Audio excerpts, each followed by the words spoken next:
Good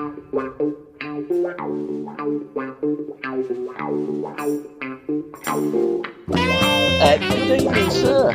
Good evening, Paul. Nice to speak to you. Absolutely, and the voice you can hear, guys, is Mr. Keith Bertschin, who joins us for a game of my life. We're calling this one Bertschin 82, Hungry Like the Wolf, because, Keith, you were hungry like the wolf, and in that game, you were like a salmon that jumped up and a kestrel when you headed that ball into the back of the net. You needed a point for promotion. 3 years earlier, you needed a point for promotion. You got promotion with Birmingham City. You got promoted with Norwich. We're going to look at that game in more depth a little bit later on in the podcast, but I want to put some flesh on the bone, and we're going to talk about the season.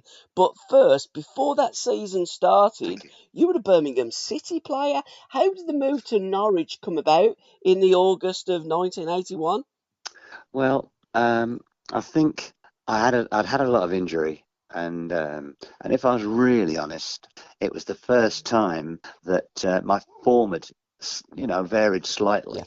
And I'd had kind of a season of injury, and I'd had a couple of really, really good seasons. And it was one of those ends of season where something always goes mad. I mean, we had the same with Birmingham when they played Luton, the last game of the season, when it was all at stake. And the last game for Norwich, everything was all at stake, and it never goes perfectly. And if the truth be known, we didn't win the game. However, an old friend of mine, Trevor Wymark, at the time was finishing his career at Grimsby, and he ended up scoring against Leicester. And he was one of my true heroes growing up at Ipswich. He was an absolutely brilliant player. And he'd managed to score for Grimsby against Leicester, at Leicester, which actually catapulted us into the first division, even though we'd been beaten, So you were still at Birmingham in August 81. Yes. Ken Browne was the manager of Norwich. How did the move come about? Did Ken approach Birmingham, or was Jim looking for money? Because Birmingham were always looking to sell players for money. I think it might have been the money. Yeah. I think perhaps because I'd had a quietish season, maybe managers lose a little bit of confidence in you. Yeah. And if anything, that probably gave me a little bit of a kick up the backside. And I went to Norwich and came back to Birmingham. And, I scored twice against Birmingham. And John Dean scored twice, Yeah. So for Norwich, an ex-Villa player and an ex-Birmingham player put four up against, Birmingham, who were the home team. And it was a very, very good win, Absolutely. And that was the season after, wasn't it, when you got promoted back to the first division? Did you have any trepidation with the move? Because at Birmingham you were in the first division. Norwich City had got relegated the season before and were starting life in the second division. Like a lot of teams, there's a necessity to get straight back up. You keep the players together in the olden days. But Martin had left. He had in his clause in his contract that he could trigger it and leave if Norwich City got relegated. So he did. He went to Manchester City. He did come back later on in that season. We're going to talk about that because I think that was a very pivotal moment. But the season started in South Yorkshire and it ended in South Yorkshire as well, Keith. Rotherham, first game of the season. It got off to a good start, but then you got beat 4-1, didn't you? We did. I mean, it's very difficult. You have all the stats and figures. I'll lead you through it. Yeah. It's a bit cloudy sometimes. Yeah, sure. Game by game, obviously. Mm-hmm. But I do remember I absolutely loved Norwich. Yeah. And I suppose I wasn't expecting to enjoy it quite as much as I did. Yeah. And I bought a really nice home down there, and I was very happy down there. But I think, dare I say, I might have had a flashpoint from time to time, and it normally ended me with leaving with a club. Yeah. I'm sure that happened at Birmingham. Mm-hmm. And I think Jim Smith was contemplating bringing in Neil Watmore Yes. to play with Frank, because I think they played at Bolton together. Yes, they did. Yeah. And so I thought, well, you know, if he's losing confidence in me, there's no real point in me being there. Yeah. And at the same time, you're quite right. Norwich, Ken Browne requested for me. Well, he requested, could I go down and see him? And so did the manager. I'm just trying to think of the manager at Portsmouth. Oh, right. Okay. And all of a sudden, the Portsmouth thing went away.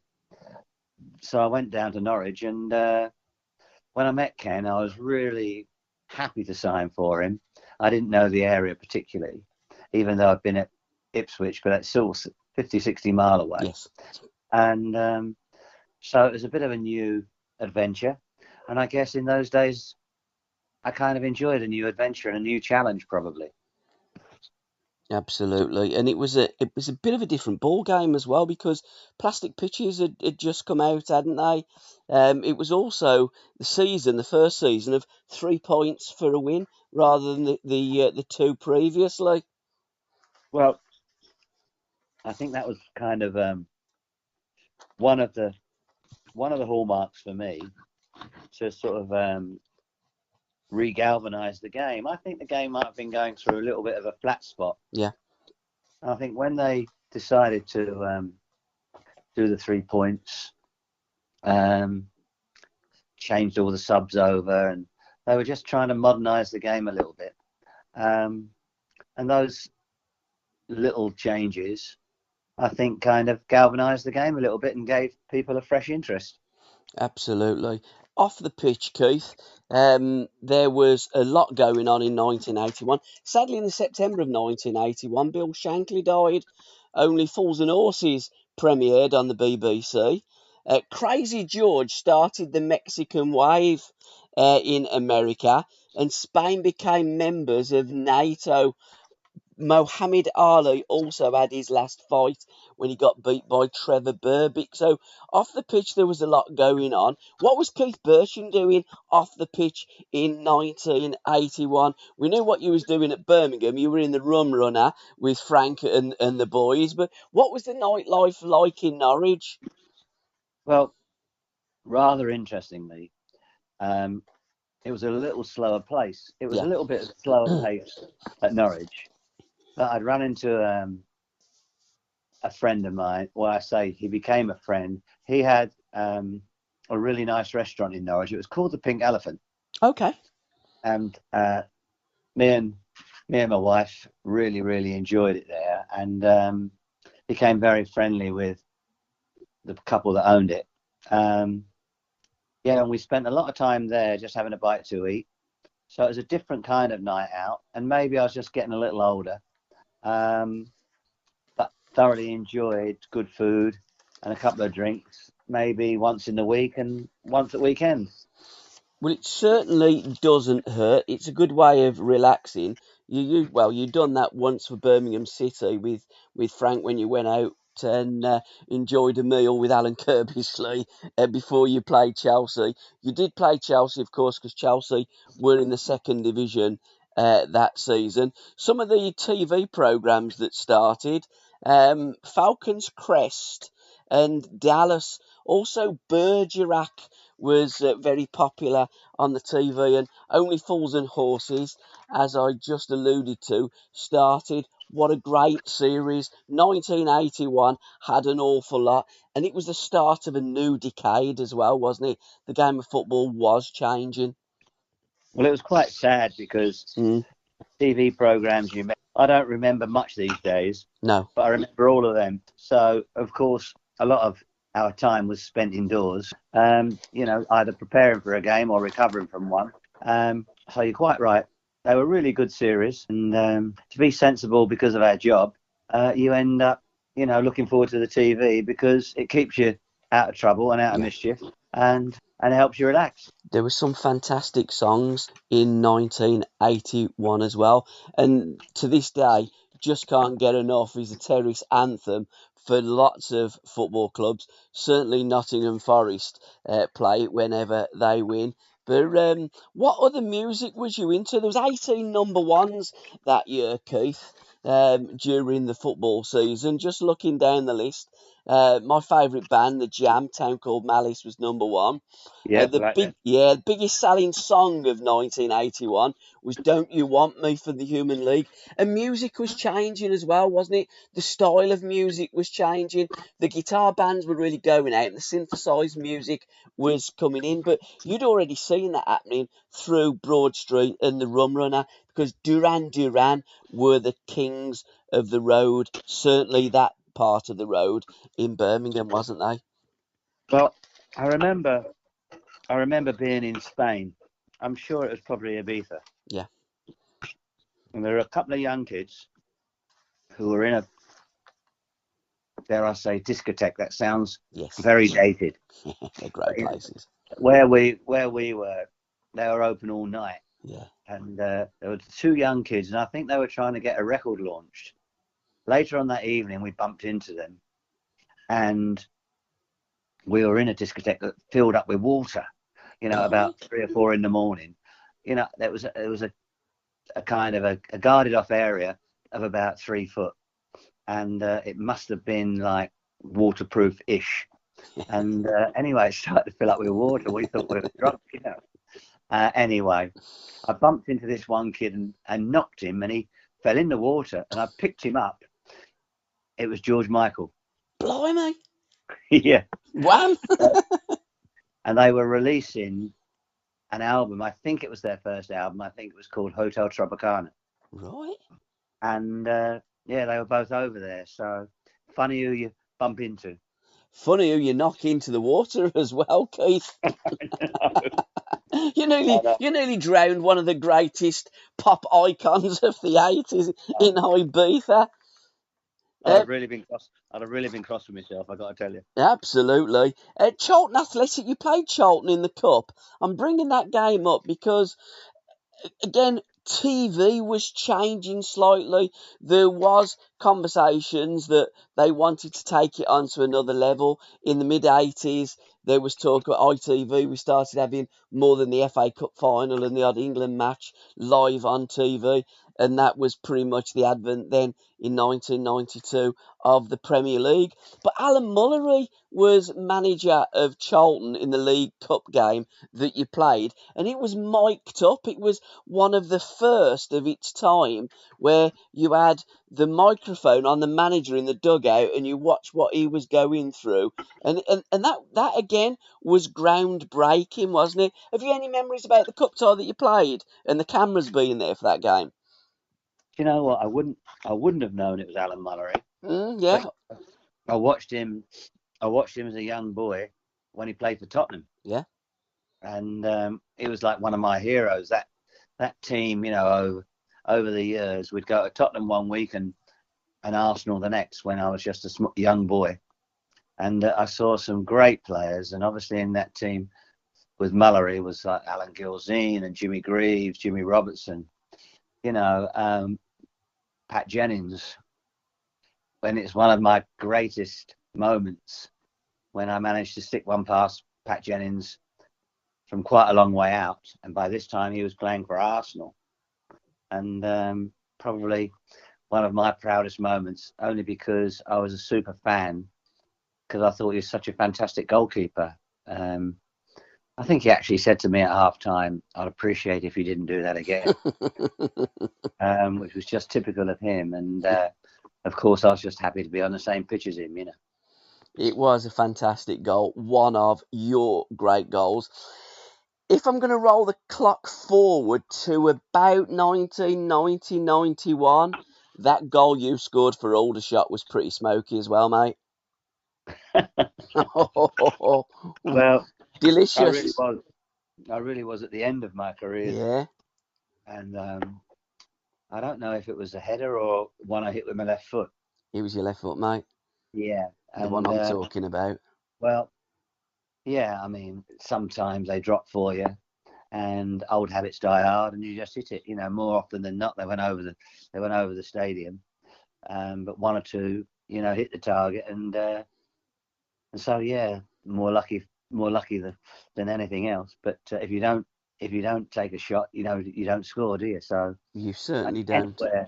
Anywhere, 25, 30 yards out, if I thought I could let rip, I probably would try and do so, you know. Absolutely. Did you let rip on your first visit to the plastic pitch at QPR? Have you any memories of that, Keith? October the 10th it was. You played QPR away. You got beat 2-0 in the league. But they'd just installed a plastic pitch, hadn't they, in those early days? I do remember the first game. I think people like Simon Stainrod, Yeah, there were a lot of good. They had a lot of good footballers, and they whizzed the ball around yeah, really quickly. And it was almost unfair because they knew how to play on it, and we really didn't. yep, yep. And so we felt a little bit aggrieved. And I think we went back the promotional year. We went back the promotional year when we got promotion. And I think we may have got beat 1-0 because Alan Kirbishley remembers particularly. He tried to play a clever little pass that didn't actually work out, which got intercepted. And they went through and scored. Mm-hmm. And Jim Smith had words to say that I can't explain or I can't repeat. But needless to say, things weren't great. And I think it was a week or so later we were playing West Ham in London, and we managed to score. I think I scored the second goal in injury time, and it was a massive win for us.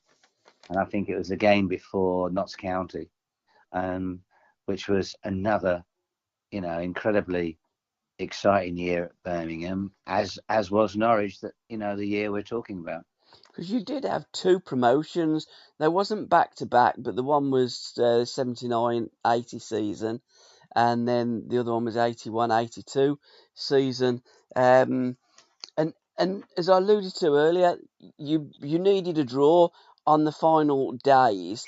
How difficult is that when you're going into a game that you need a draw? You don't play for a draw. Surely you go for the jugular and you try and win. And sometimes if you fall a little bit short, you still get what you needed and what you came for. Well, we also had a very, very excitable manager, Jim Smith. Yes. And he was very ambitious. And he absolutely would give you anything if you won. And he'd take it all back off you if you lost. However, it was all very clear. Win, no trouble. Lose, big trouble. So at least the message was fairly clear. And although we'd messed up a little bit at QPR, it was only a week or so later, I think we went to West Ham and won. And then that put us in really good position. I think we had to either win or draw against Luton to get back into the first division. So it wasn't all smooth, plain sailing, to say the least. But we had some really good players, Frank, Archie, Colin Todd were the older type of players. And then the younger ones were likes of Mark Dennis, Kevin Dillon, Kirbishley, myself, Alan Ainscough.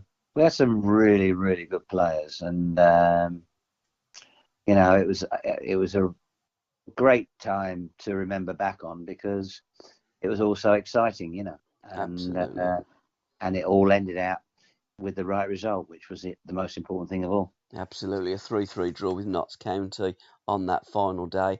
I remember that very well. I was there. What was your teammates like at Norwich? What was the dynamics like there?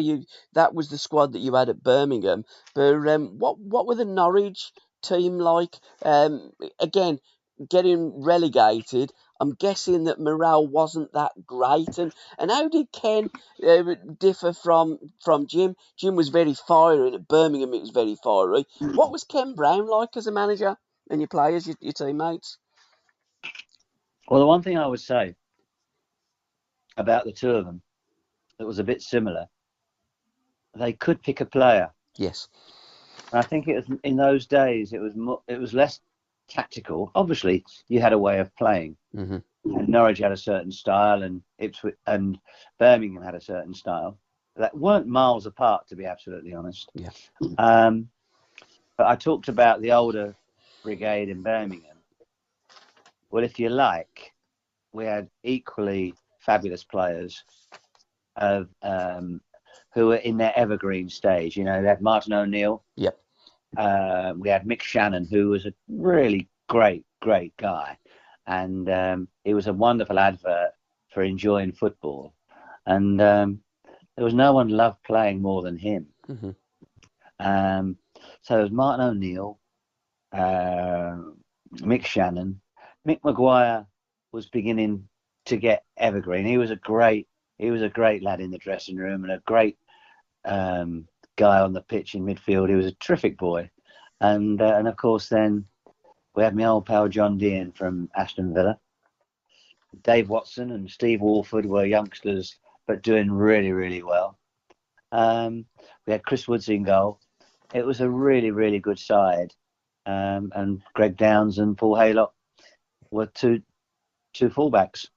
So, as I say, it's like, I don't know how many years ago, 40 years ago, but I can still reel off the team as if it was yesterday. Absolutely. Greg Downs, didn't you used to call him the milk tray man? I think one or two people called him Duck Downs. But no, he was a good lad, Greg, and he ended up, I think, going into the police force, as we all did something different after football in those days. But no, he could play. Goodness me, he could play. And we had a brilliant left winger, but it was the white Dave Bennett. Yes. Not to be mixed up with the Coventry lad. Absolutely, yeah. And obviously Dave and Gary Bennett. I played with Gary in Sunderland. Yes. But yeah, the Norwich Dave Bennett was a really skillful player, and I enjoyed his company very much. And he actually probably put the ball on my head for the goal that you talked about, Sheffield Wednesday. How about the fella Barham? He was the other winger, wasn't he? Whenever I've seen clips, when I've seen clips of him, he looked a bit useful on his day. Very good. Yeah. And I think he played once or twice for England. Mm-hmm. And he was a handful. He was, he was quick. He moved the ball quick. He had great technique.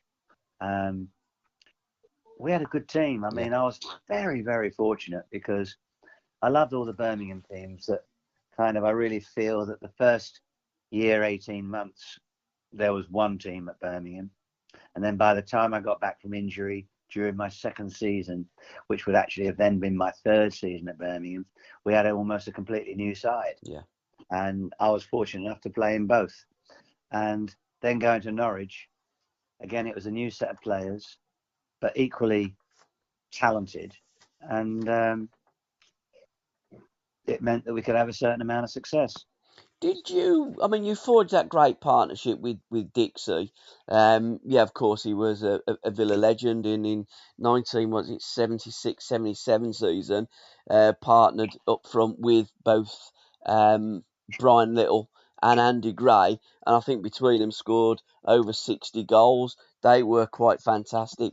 Dixie was quite fantastic, but it was in the December of 81. You was already there, wasn't you? And then Dixie arrived. What was that dynamic like between you and him? Did you know each other from obviously the Birmingham City and Aston Villa derbies and living in the area? Yeah, we did, and I think he'd had a little bit of an awkward time at West Brom. Yeah, he did. Yeah, he'd gone for a lot of money. Yeah, he did. Yeah, and I think he actually approached Norwich a little bit like I did. It was a breath of fresh air. Yeah, it was out of the way, and it probably wasn't quite as intense as Midlands football. Yeah, and to be quite honest, I remember when he came and we were playing a friendly game because everywhere was snowed off. And we'd got him it must have been around about Christmas, January time. Yeah.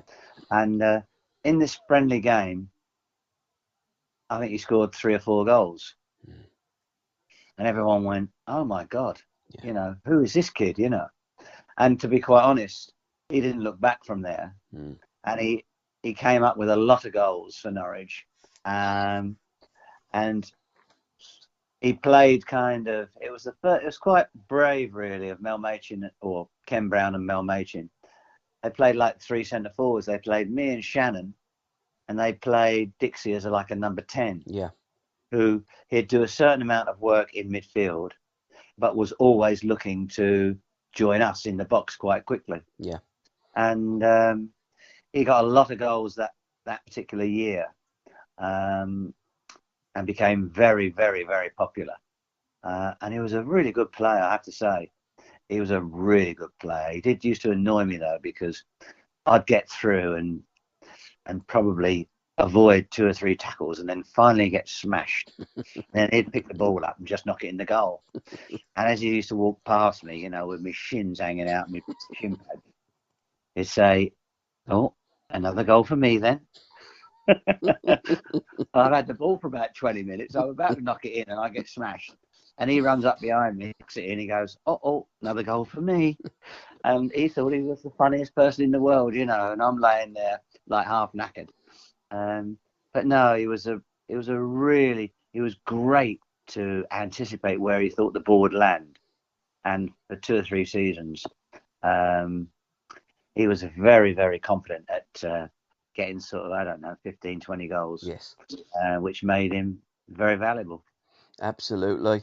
A player that was very valuable for West Bromwich Albion, you went there in the fifth round of the FA Cup in your promotion season, was Cyril Regis.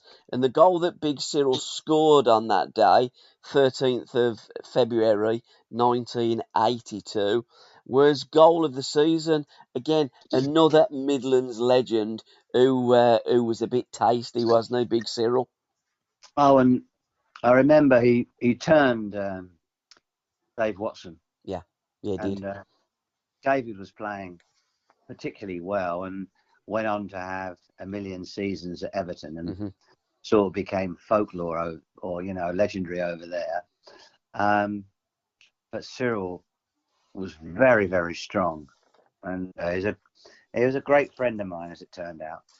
And I was very, very fond of him. And no, he was a proper bloke and a proper player. And at the time, it was very in vogue. You know, there was him, Laurie Cunningham, Brendan Batson, and the one thing they all had in common, they were all good players. Yes, really good players. And interestingly enough, you know, it was quite good, really. I hadn't realised until I got there. But on a Saturday night, you know, we'd somehow cruise into Birmingham, and there'd be a few of the Coventry lads there. There'd be a few West Brom lads. And in the end, we're all talking and having a drink and talking about the weekend, you know, talking about the Saturday games. And, oh, no, it was, I mean, don't get me wrong. It was a little bit more fierce when we were playing against each other. of course. But when it was finished, the amount of times we bumped into, you know, the various players from all the Midlands clubs that incidentally were all in the first division at the time, you know, and I think Andy might have opened a club around about that time, so we'd all meet there. Yeah. And so it was a real den of iniquity for the Midlands teams, and a good night had by all. And I guess that's the difference in the Midlands. We had so many teams in close proximity. The local derby, of course, for Norwich City was Ipswich. What other games did you play that was, you know, that got a bit on them, gets a bit feisty? It was a little bit of a local derby, not too close, but still, you know, the fans were up for it because there's nothing like a local derby. And when you're playing in Birmingham or London, you are a little bit spoilt for the amount of clubs that are close to you. Well, I remember it wasn't Norwich to begin with, but I remember one of my first derbies was, I'm sure someone would say, well, you must have played Ipswich and Norwich. Well, I can't remember because I was just on the fringe of the Ipswich team, and Yes, I was younger in those days. Mm. But, you know, the first Birmingham derby between the Villa and Birmingham was a huge game, and I had no idea that it was the size of a game that what it was. And it was the first sort of idea I had that, wow, you know, Midlands is a really, really big footballing area, because I had no idea that the derby was so huge, and there was never much football played, but it was always about the result. Absolutely. They are, by definition, not the greatest spectacles to watch, Not always, but no. by do they the challenges are flying in, and they are very, very difficult. And to listen to the rest of this podcast, head on over to www.patreon.com/SRBmedia. Thank you.